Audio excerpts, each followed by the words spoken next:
بسم اللہ الرحمن الرحیم۔ دین و اسلام چینل کے ناظرین، السلام علیکم ورحمۃ اللہ وبرکاتہ۔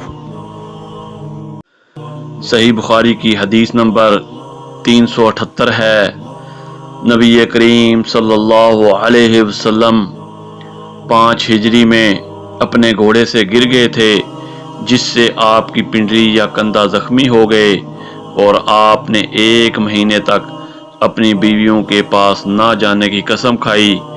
آپ اپنے بالا خانے پر بیٹھ گئے، جس کے زینے کھجوروں کے تنوں سے بنائے گئے تھے۔ صحابہ رضی اللہ عنہم مزاج پرسی کو آئے، آپ نے انہیں بیٹھ کر نماز پڑھائی اور وہ کھڑے تھے۔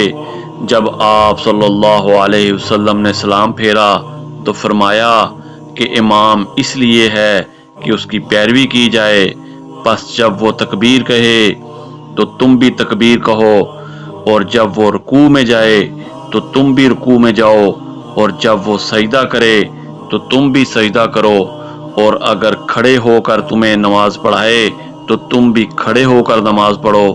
اور جب 29 دن بعد نیچے تشریف لائے تو لوگوں نے کہا، یا رسول اللہ صلی اللہ علیہ وسلم، آپ نے تو 1 مہینے کے لیے قسم کھائی تھی۔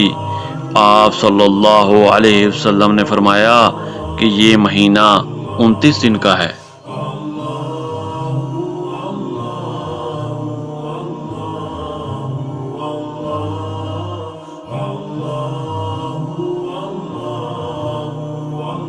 قرآن و حدیث کی تعلیمات کے لیے دین و اسلام چینل کو لائک اور سبسکرائب کریں۔ جزاک اللہ خیر۔